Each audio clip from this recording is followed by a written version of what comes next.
এই যে আমরা গণতন্ত্র, গণতান্ত্রিক অধিকার, সাম্যতা, ন্যায় বিচার এসবের জন্য এত লড়াই সংগ্রাম করলাম, একজন নির্বাচিত সরকারকে বিদায় জানালাম, অথচ আপনারা জেনে আশ্চর্য হবেন বর্তমান যুগে ধারাবাহিকতাটা, ট্রেন্ডিংটা কি চলছে। এই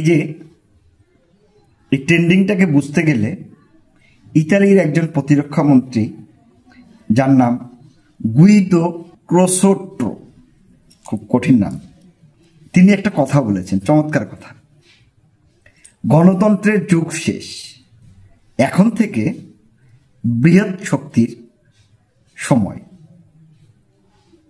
কি কারণে এটা বলেছেন একটু ভেবে দেখুন।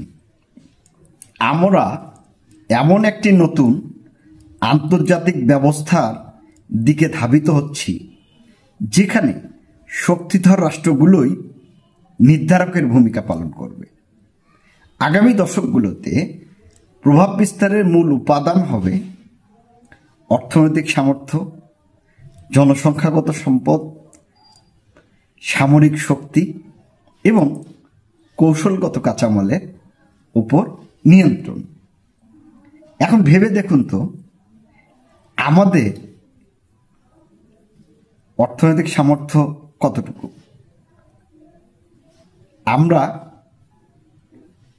সামরিক শক্তির দিকে কতটুকু শক্তিবান? হ্যাঁ, আমাদের জনসংখ্যা আছে, অল্প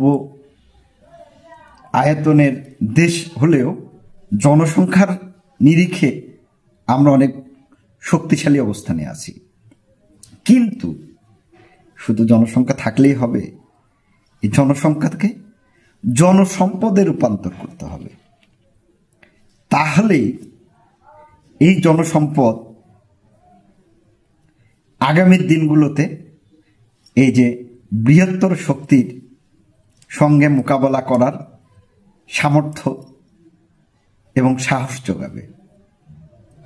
কিন্তু আমরা কি করছি? আমাদের জনবল, দক্ষ জনবল তৈরির যে পথগুলো এক এক করে সবগুলো পথে আমরা প্রতিবন্ধকতা তৈরি করে রেখেছি। আজকে আমাদের অর্থনৈতিক বিপর্যয় সময়ের সঙ্গে আমরা আমাদের এই রাষ্ট্রকে শতগুণ পিছিয়ে নিয়ে গিয়েছি।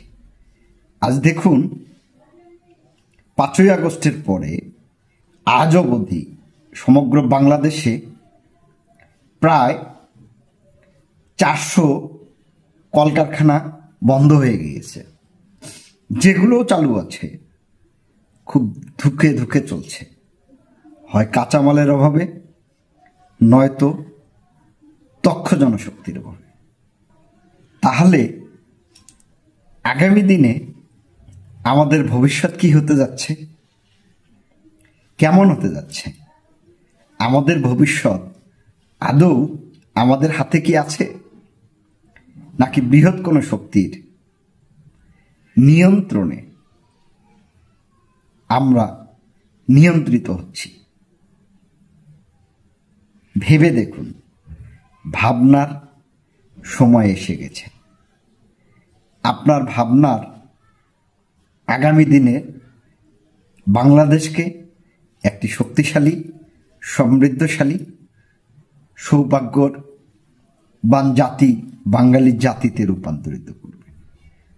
আমার কথাগুলো ভালো লাগলে আপনাদের সবাইকে ধন্যবাদ জ্ঞাপন করি।